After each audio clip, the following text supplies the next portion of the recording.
Friends, ગુજરાતમાં સ્વાદમાં આપનું સ્વાગત છે. આજે આપણે બનાવીશું ભેળ.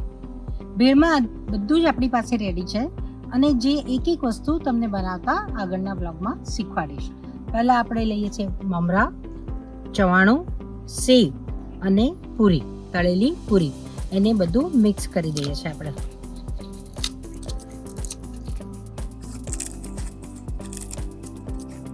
તીખી પૂરીની જગ્યાએ ફરસી પૂરી હોય, બીજી કોઈ બી પૂરી ચાલે, પણ કડક હોવી જોઈએ.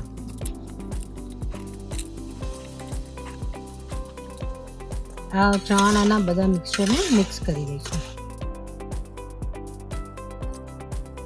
હવે આ ભેળના મિક્સરમાં આપણે લઈશું કાંદા, ડુંગળી, સમારેલી ડુંગળી અને ઝીણી ઝીણી સમારી દેવાની. તમારા સ્વાદ પ્રમાણે એને લઈ લેવાની.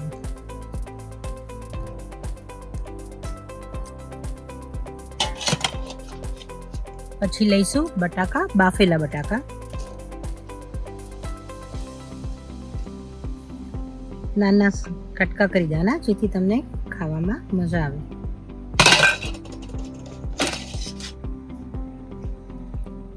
અને કટ કરેલા ટમાટા.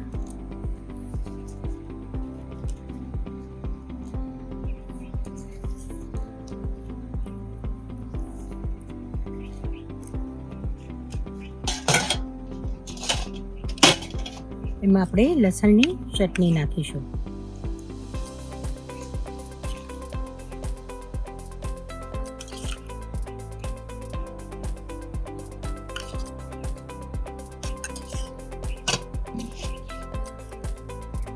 પછી કોથમીર મરચાંની થોડી તીખી ચટણી લઈશું આપણે.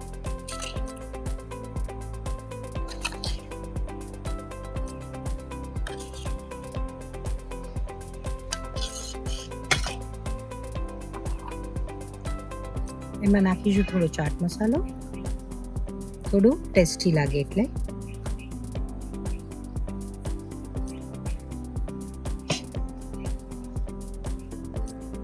થોડું મરચું,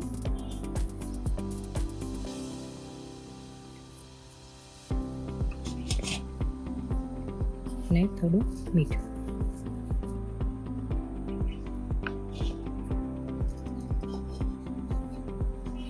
પછી એમાં નાખીશું આપણે મીઠી ચટણી.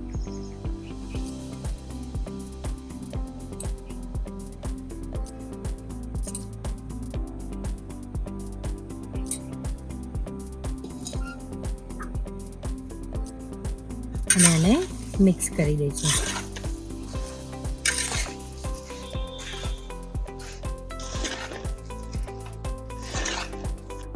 ચલો ફ્રેન્ડ્સ, આપની ભેળ તૈયાર છે. તો હું પણ ટેસ્ટ કરીશ. ફેબ્યુલસ. મને ભાવશે, તમને બી ભાવશે. તો તમે બનાવી ચાખી મને લાઈક, શેર અને સબસ્ક્રાઈબ કરજો. નમસ્કાર.